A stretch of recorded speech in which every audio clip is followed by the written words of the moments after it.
Olá, bom dia. Bom dia, Tudo bem, Malu?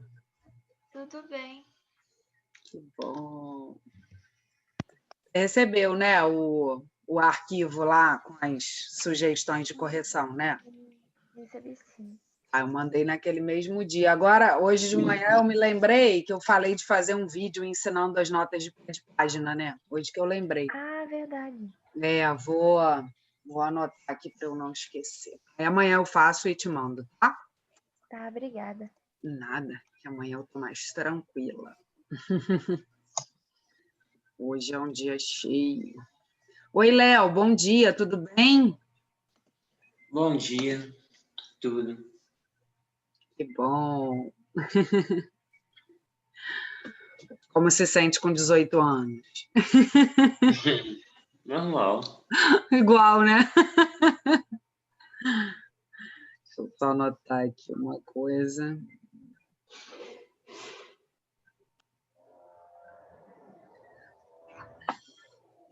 Peraí, que tem mais gente chegando. Hoje a gente vai dar continuidade ao módulo 18, tá? Ao nosso último módulo. Já vou Ok. explicar. Separei 2 trailers de filme. Opa, abri. Eu acho que contribuem para o debate. Olá, bom dia. Tudo bem? Tudo. A Maeva tá... Ela não vai vir para aula, não, tá? Ela A tá doente. Maeva? Ela ficou resfriada. Ela tá Sério? usando máscara. Caramba, É, tadinha. Mas será que é Covid? é. Não sabe, né? Não, não, né? Não, né? Não. Não, nem pode ser. Nem pode ser, nem pode ser. Não pode ser. Não, não vai ser, não. Não, não há de ser. Logo agora que as taxas estão tão menores, né? Ainda Ela, bem, ela né? nem... Gente? É Oi, impossível, Alê. é impossível. Tudo bom? Tudo bem? Tranquilo, e você? Tudo bem também. Que bom. Tudo bem. Pois é, que bom. Saudade de vocês. Deixa eu anotar Também. aqui os nomes. Pois é, né? Mas relaxa que o dia não é não, cara. Tá tranquilo. Vai dar tudo certo. Vai dar tudo certo. Vai dar tudo certo. Pensemos assim, né, Ale? É, Klinger. Deixa eu ver. Léo, Malu, Klinger, Ale. E Maeva tá dodói, né? Então. E deixa eu ver. Por enquanto somos nós. Daqui a pouco deve chegar mais gente. Então, hoje a ideia é fazer um bate-papo justamente sobre uns temas que são muito familiares, né? Que são temas muito contemporâneos. Então, eu acho que são muito tranquilos para vocês. Mas como eles estão aqui no programa, né? Estão no livro, enfim, é importante que a gente discuta. São temas também que tangenciam muito a área da geografia, né? Da geografia política, né? E aí eu coloquei lá no planejamento, resumidamente, né, que a aula de hoje seria, então, sobre globalização, neoliberalismo e formação de blocos econômicos. Tá? Esses 3 temas, né, na verdade, eles fazem parte de uma mesma circunstância, digamos assim, geopolítica, que é o cenário, né, que se coloca, que se apresenta, que vai se desenhando depois do fim da União Soviética. Então, vocês devem imaginar que depois que a União Soviética acabou, né, lá com Boris Yeltsin, e a Rússia virou uma república, enfim, isso gerou uma série de incertezas e abriu caminhos para redefinições, né? Hoje é talvez muito mais fácil a gente enxerga isso com uma certa tranquilidade, porque a gente já sabe o que aconteceu, os rumos que foram tomados, mas na época era um horizonte muito aberto, né? Não se sabia muito bem o que iria se desdobrar dessa circunstância. Se aventava principalmente a ideia de que o mundo seria inteiramente liderado pelos Estados Unidos, que haveria um só polo, né? Se antes o mundo era bipolar, ali meio que dividido entre as áreas de influência dos Estados Unidos e da União Soviética, com o fim da União Soviética, o que se pensou de início é que passaria a ser um mundo todo orquestrado sob a influência dos Estados Unidos. Mas não foi isso que aconteceu, né? Apesar de a década de 90 ainda, digamos assim, seguir muito na linha daquilo que os Estados Unidos ditam, né, como uma certa orientação política, econômica, etc. Os anos 2000, e aí chegamos aqui em 2020, tem muito mais história para contar, mas o século XXI, principalmente, se apresenta apresenta o mundo como um mundo multipolar, né? E aí o que a gente vê acontecer são essa fluidez e essa multiplicidade que atravessa, na verdade, todas as relações humanas e as esferas políticas também, se a gente pensar, né? Então, a gente tem uma multiplicidade de identidades, enfim, né? Organizações, até o Estado Islâmico, para citar um exemplo, agora está bem detonado, né? Mas no seu auge foi uma organização internacionalizada, né? Com braços em várias partes do mundo. Então, assim, você não tem mais um movimento, uma organização, ou seja lá o que for, que tenha uma característica nacional, né? Eu acho que daqui a um tempo, quando forem estudar a gente, para além de estudarem a pandemia e todo esse caos instaurado, talvez nós sejamos a geração do fim dos nacionalismos.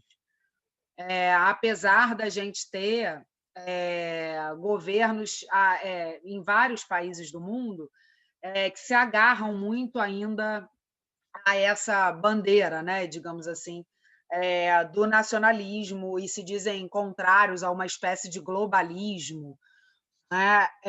Mas eu imagino que sejamos estudados como essa geração assim do fim dos nacionalismos. Se a gente pensar, as identidades são muito mais transnacionais, se a gente pensar hoje em dia, ou seja, a gente aqui está conectado com pessoas da Alemanha, da China, enfim, por causas comuns, né? Muito mais do que de repente uma noção de patriotismo e tal, a lá século XIX, século XX, possa fazer sentido para a gente.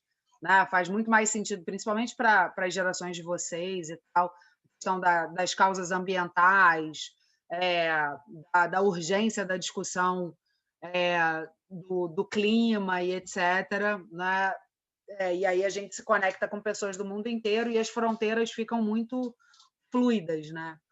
Então, eu acho que essa é uma característica do século XXI. E isso, na década de 90, ainda não tinha se colocado, né, com muita clareza. A década de 90 ainda é uma década ali que meio parece uma transição, né, daquele mundo bipolarizado da Guerra Fria para o mundo do século XXI, que hoje a gente sabe que é um mundo multipolar, né? Depois lá dos atentados de 2001, das Torres Gêmeas, né, a gente passa a ter essa dimensão, que os Estados Unidos, e eles mesmos, né, passam a ter essa dimensão, que eles não eram tão invencíveis e tão orquestradores do mundo como eles imaginavam. E aí? Deixa eu anotar aqui quem chegou e vocês comentem, por favor. O que vocês acham disso tudo? Oi, bom dia. Bom dia! Tudo bom, Carlos? Oi, Tudo bom? Ana! Agora que eu tô Oi, vendo Fabi. também. Tudo bem? Manu, Oi, Fabi, bom dia. oi, bom dia! Tudo jóia? Sim, Que bom! Ana, Manu e Carlos, já anotei aqui que vocês chegaram, sejam bem-vindos, boa semana para todo mundo. Espero que esteja todo mundo bem. Então, eu falei aqui, já falei para caramba, meio que dei um spoiler assim, mas falei de forma bem panorâmica. E eu separei 2 trailers de filmes que são produções do Netflix, e eu acho que o Netflix é mais um exemplo dessa fluidez, digamos assim, né, das fronteiras nacionais, assim, qualquer pessoa em qualquer lugar do mundo, desde que tenha uma internet capaz de rodar streaming, tem acesso ao Netflix. Isso é muito impressionante, né? Então a gente está conectado com várias pessoas de vários lugares e as fronteiras ficam muito fluidas, né? Esses dias foi sexta-feira. A PUC organizou um encontro virtual entre um pesquisador da Unicamp, que é especialista nas questões ambientais e no impacto disso na economia e tal, e uma mulher que é uma liderança de um povo indígena do Equador. Então, tínhamos lá, né, as pessoas de vários lugares, né, assistindo, ela falando dessa localidade, do povo, né, dela, numa região do Equador, e esse professor da Unicamp falando de São Paulo, quer dizer, todo mundo conectado, conversando ali em tempo real. Então, imagina, né, isso é muito, pode ser meio clichê, né, mas essa conexão imediata, assim, mas o que eu acho importante é da gente ter essa dimensão das possibilidades de conexão que isso gera, né? Assim, que você imagina, é um professor universitário, um lugar ali canônico, né, do saber universitário e tal, conversando e ouvindo uma liderança de um povo indígena do Equador. Quer dizer, imagina, isso em tempos presenciais, né, exclusivamente presenciais, exigiria um esforço para trazer essa pessoa, né, de lá para cá, ou levar esse professor daqui para lá, e gerar um público e tal, né? E aí, né, essas possibilidades remotas, apesar de terem, né, uma série de problemas, como tudo, né? Na verdade, tudo tem, né, o ônus e o bônus, mas eu acho que possibilitam conexões muito potentes, né? E aí, o que vocês acham? Não veio nada à cabeça? Ninguém quer falar nada? Sobre globalização tem muita coisa na cabeça, mas tem coisas que, sei lá. Velho, é muito. Sei lá, globalização em si é uma questão muito delicada, né, professora? Parando pra pensar. Literalmente o que você falou, tem o ônus e o bônus. Mas, cara, qual que é o preço disso, sabe? Às vezes eu me pergunto muito isso. Tipo, aonde é que a gente vai parar algum dia com Pois tanta é, coisa chegando de informação, sabe? É isso pois que me vem é. à cabeça quando eu falo de globalização. Acho que é isso. Verdade, Carlos. Eu acho que essa é uma. E a gente vive um momento, eu acho, né? A gente já meio normalizou um pouco a situação, porque a gente precisa dessa sensação de normalidade também, né? Psicologicamente falando. Mas a gente vive uma situação muito caótica, né? Esse nosso ano vai ser um ano de muitas incertezas, de muita falta mesmo de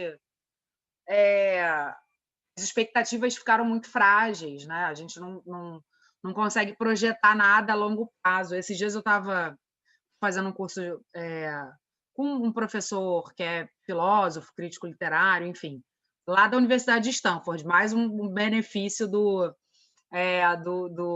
desses encontros remotos, né?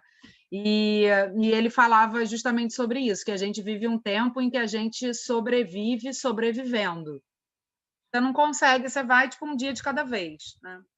E aí é isso, assim, onde a gente vai parar?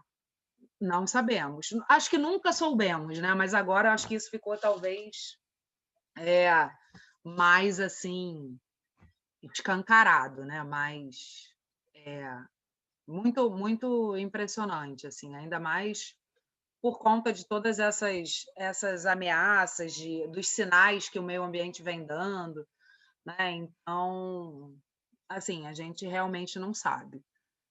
A coisa está bem incerta, a gente precisa se movimentar. Mas esses momentos de crise são esses momentos de caos, normalmente, se tem alguma coisa de bom, é porque nele, normalmente, é um solo fértil assim, para boas ideias e movimentos frutíferos de renovação e tal. Vamos torcer para isso, né?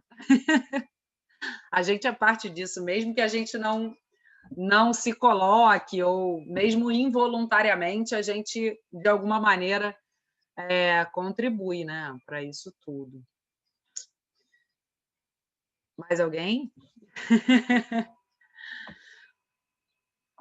Bom, então eu vou passar aqui para uma parte mais objetiva, tá? Essa parte da globalização está nessa página 14 do livro 18 de vocês. E essa parte fala do conceito de globalização, que é um conceito muito amplo e que é muito óbvio, né, para todo mundo, porque pressupõe essa conexão, né, mundial das pessoas. Esse termo ele começou a ser mais utilizado nos anos 90, né? Então, as pessoas dos anos 90 começaram a falar em globalização, mas, assim, gente, nos anos 90 não existia a internet para uso doméstico, praticamente. Eu lembro que a minha primeira amiga a ter internet em casa, mesmo era discada, né, obviamente, mas a ter computador em casa foi em 94. Então, assim, era bem difícil, sabe? Você não eu lembro que quando eu entrei na faculdade, para vocês terem uma ideia, uma professora de antropologia passou um trabalho e a gente tinha que mandar por e-mail. E isso era algo assim completamente inusitado. E a gente, caraca, eu vou mandar, mas será que ela vai receber, sabe? Tinha uma coisa assim, ninguém sabia se a pessoa ia receber, ficava aquele suspense. Então, hoje em dia você tem certeza, né, que a pessoa recebeu, enfim. Então, assim, esse termo globalização começou a ser utilizado nos anos 90, mas com um sentido que é muito diferente desse que a gente tem hoje, né? Eu acho que hoje, eu acho que nem cabe mais falar de globalização, acho que já é outra coisa, na verdade, né? É uma conexão em tempo real, nossa, é quase surreal, mas enfim. Então, a gente tem isso, falando objetivamente, né, esse conceito de globalização surgindo nos anos 90, e aí começa a se criar uma espécie de teoria, né, de que, na verdade, a globalização teria começado com as grandes navegações lá no século XV, quando, né, os continentes começaram a se comunicar, né? Então, mas isso também a gente precisa levar em consideração que os europeus já se comunicavam com os asiáticos, que se comunicavam com os africanos e vice-versa há muito tempo. Mas, enfim, esse conceito de globalização possuiria 3 fases. A primeira seria essa das grandes navegações, a segunda seria a da Revolução Industrial, que conecta os mercados mundiais, né, digamos assim, conta do imperialismo também, do lance de pegar matérias-primas, né, de territórios africanos e asiáticos e levar para os países industrializados, né, potências europeias, e para os Estados Unidos, para produzirem, né, para transformarem essa matéria-prima em produto. E, enfim, essa seria a segunda fase, digamos assim, da globalização. E a terceira fase seria justamente o século XX, né, e a globalização através né, da questão da democratização do uso de aviões, das viagens aéreas, enfim. Tudo isso contribui, né? Aqui, ó, aí essas fases estão aqui, ó, estão vendo? Segunda etapa, primeira etapa aqui em cima, E aí, a atual fase da globalização é marcada pela expansão do capitalismo internacional, e aí tem a questão da conexão das bolsas de valores, né? E isso a gente pode verificar, por exemplo, desde a crise de 29, um problema econômico que aconteça em um país acaba reverberando pelo mundo todo, porque está todo mundo interligado, né? Um depende do outro por conta das conexões comerciais, enfim. Então, o mundo está todo ligado. E eu acho que a gente trazer para um exemplo super atual, a questão da pandemia é um exemplo dessa globalização em níveis nunca antes, eu acho, imaginados, né? Quando é que vocês iam imaginar que um vírus que começou em Wuhan, na China, chegaria, né? em Búzios? É muito impressionante, né? Lembro que a gente falou. Vocês lembram daquela uma das nossas primeiras aulas ainda presencial esse ano? A gente falou do coronavírus. Sobre isso. Pois é, Não, né? no caso. O máximo, cara, acho que o vírus que eu passaria seria tipo um apocalipse, mas um vírus tipo uma gripe eu não esperava muito, não. O quê? Não entendi. Eu esperava mais um apocalipse vindo da China, não tipo uma gripe que mata. É isso. Você vê. Ai, coitados dos chineses, né? Vão levar a culpa por tudo agora durante um bom tempo. Mas, enfim, né? A gente não imaginava que chegaria tão perto, né? Eu acho que a gente tinha, eu acho, até essa pandemia, isso é uma coisa que mudou, acho que a gente tinha uma espécie de confiança de que tudo era possível de ser resolvido, assim, né? Antes de se tornar uma grande catástrofe. Eu acho que é meio que a esperança que a gente tinha, acho que não tem mais, por exemplo, se falarem, tem um meteoro vindo em direção à Terra, a gente tem sempre um fundo de esperança de que algo vai acontecer que o meteoro não vai atingir a Não, Terra. mas todo ano a NASA divulga um meteoro diferente, professor. Um dia vai ser verdade. Um dia vai ser verdade. Exatamente, exatamente. Algum dia... tantos outros vírus, né, já foram uma ameaça, mas que não se concretizaram em níveis tão alarmantes como esse, né? Fala, Lê, o que você ia falar? Desculpa. Não, eu ia falar que algum dia um pássaro não ia passar na frente do meteoro e ia mandar o meteoro pro outro lado, mas é isso mesmo. Pois é. São algumas variáveis, né, que acabam mudando o rumo das coisas. Enfim. Mas tempos interessantes. São caóticos, mas são interessantes para a gente refletir, né? Então, né? É aquela coisa, né, Fabi? Os tempos difíceis fazem homens fortes, né, mano? Total, Helena. Verdade. Total.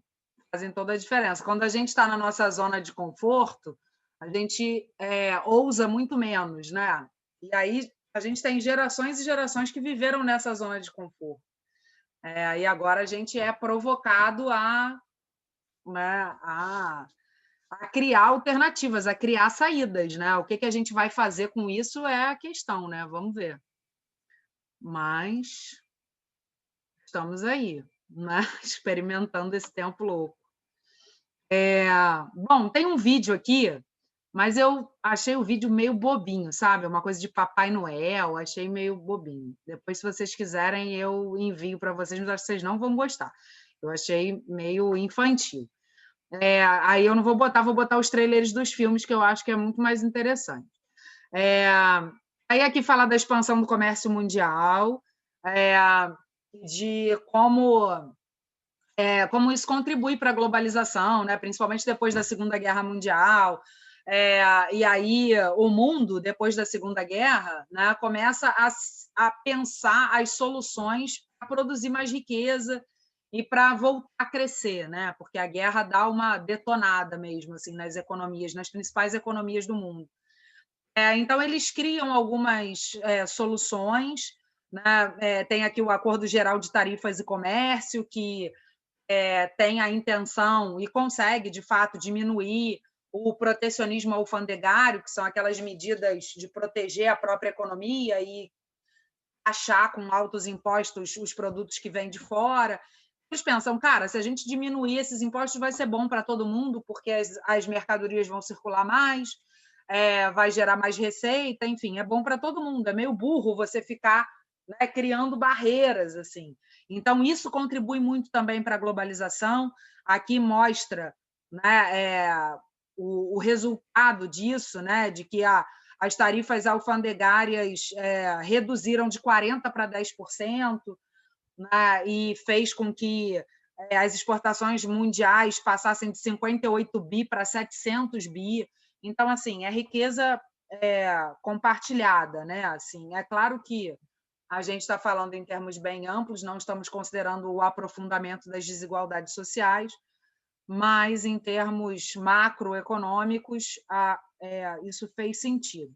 Uma outra coisa que é importante colocar é a questão, ainda nessa perspectiva econômica, é que depois da Segunda Guerra Mundial, concomitantemente a essas medidas em nome do incremento do comércio e tal, a gente verifica também a difusão de um modelo de Estado, de um modelo de governo que pesa pelo bem-estar social, né? E aí você tem investimentos, e aí isso tem a ver mesmo com os traumas provocados pela guerra, né? Se a gente pensar no que foram as bombas nucleares, o Holocausto, a própria destruição física, né, dos países envolvidos, enfim, o número de mortes, etc.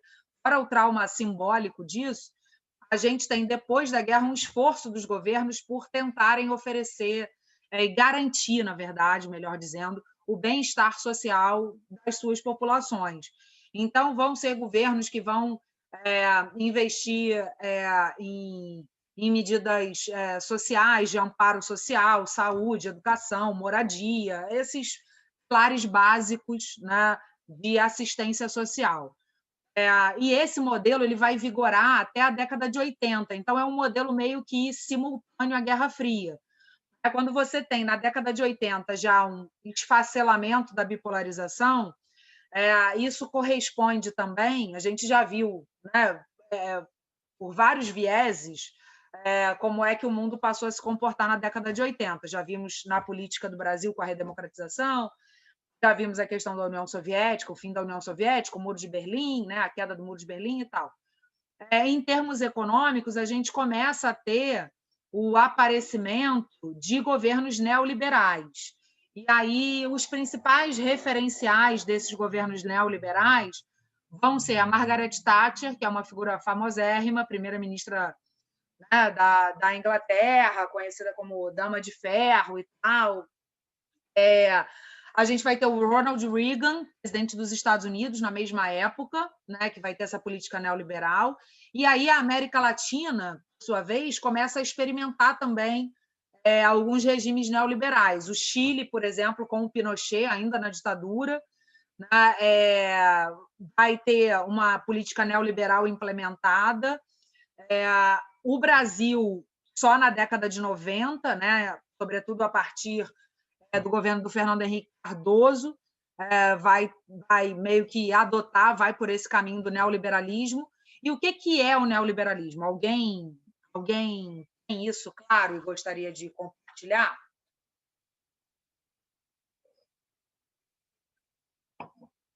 Ou não?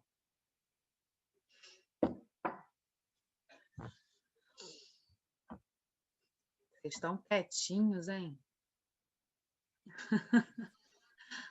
É porque é segunda, né? Pode ser. Bom, vou falar então. O neoliberalismo, né, como o próprio nome já indica, né, é uma reapropriação daquele liberalismo econômico lá do século XVIII. A gente tem 10 minutos para acabar o link, acabando a gente volta no mesmo, tá, gente? Para a gente fazer até... A gente começou às 11h30, né? Uhum. Aí a gente faz até 12h30. Engraçado, porque eu tinha colocado 12h30 a aula do primeiro ano também. A gente termina 5 minutinhos antes, porque senão eu não consigo carregar os materiais aqui. Depois eu tenho que checar esse horário. Mas é só voltar no mesmo link, tá? De qualquer maneira. Então, o neoliberalismo é uma atualização, digamos assim, do liberalismo lá do século XVIII, do Adam Smith. Então, a gente tem o neoliberalismo, né, que se apresenta aí nas décadas finais do século XX, como um modelo, que aí é uma releitura mesmo do liberalismo, então é muito fácil de lembrar, é um modelo que pega, né, que defende, que aplica a diminuição da participação do Estado na economia, né, a diminuição da participação do Estado, dos investimentos estatais na sociedade, na economia de modo geral. Então, assim, é como se a gente for fazer uma análise macro, né, é como se o mundo, depois da Segunda Guerra, tivesse precisado de ajuda, os estados precisaram socorrer as sociedades, e aí, depois de um determinado tempo, e aí a gente coloca uns 40 anos, a gente tem esse recuo, digamos assim, né, desse modelo de intervenção e de suporte do Estado à sociedade, à economia.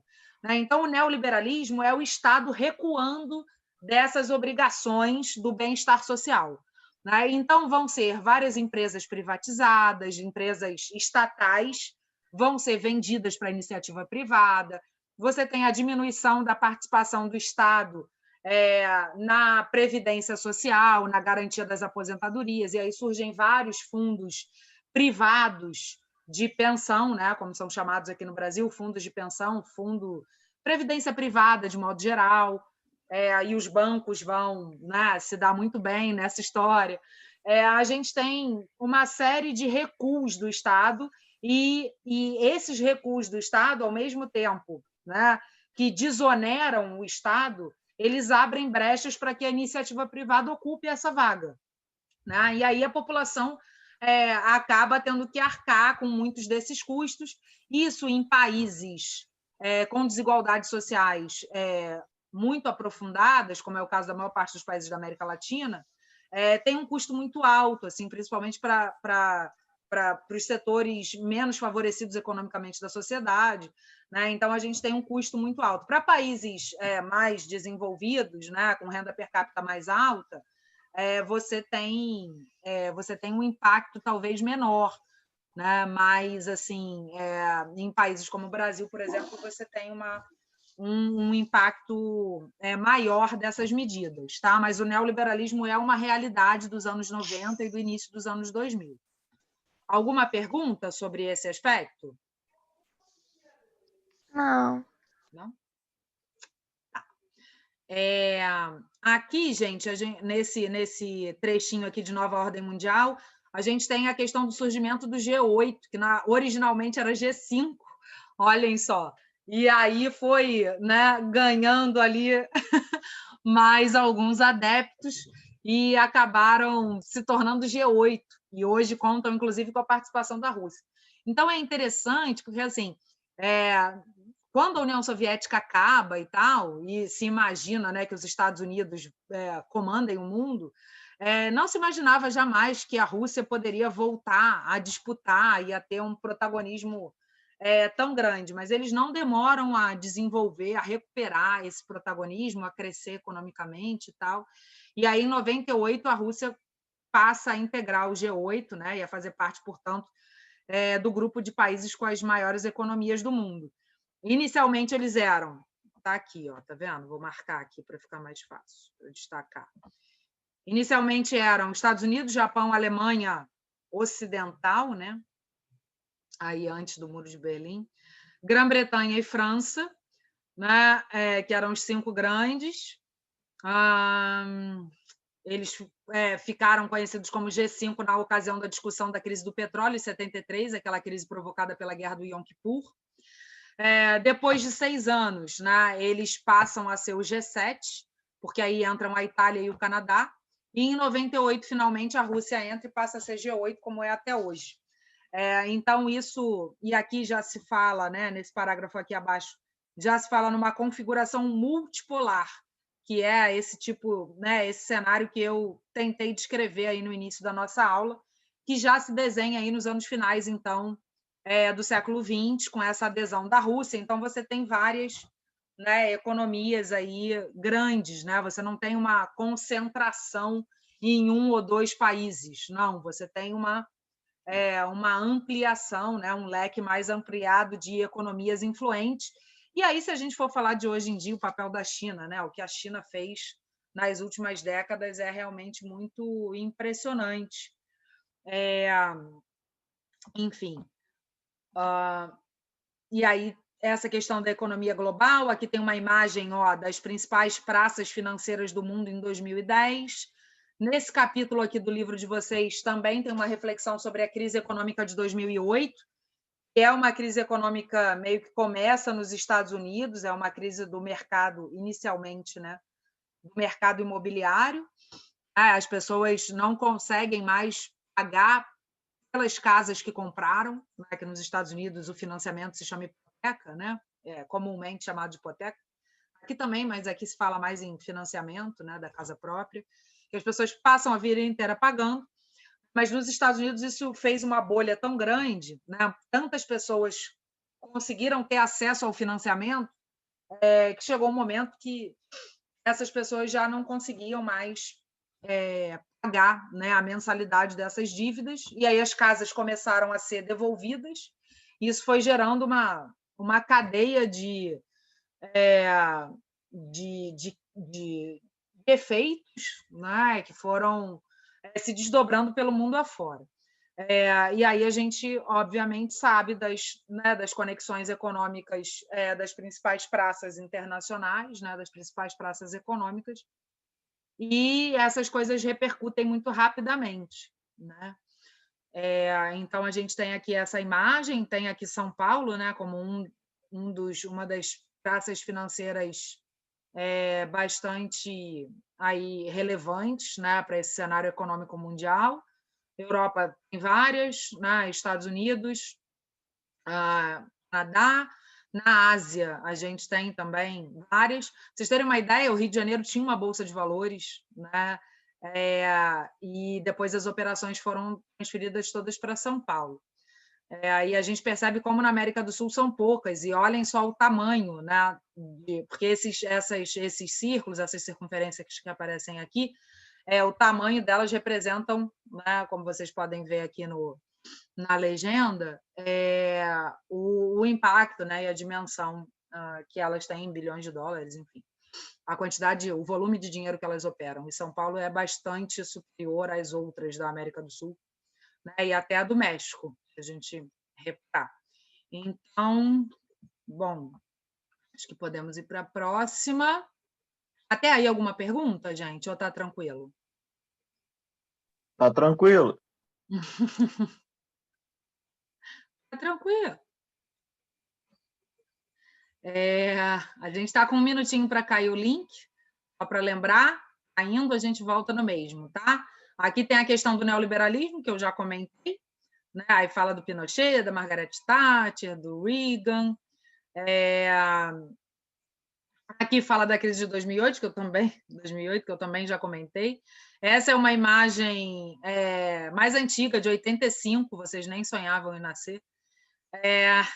Na Grã-Bretanha, né, contra o governo da Margaret Thatcher e as medidas neoliberais do governo, porque um contingente considerável de desempregados foi gerado em função do fechamento de algumas estatais, e aqui em relação ao fechamento de uma mina na cidade de Yorkshire.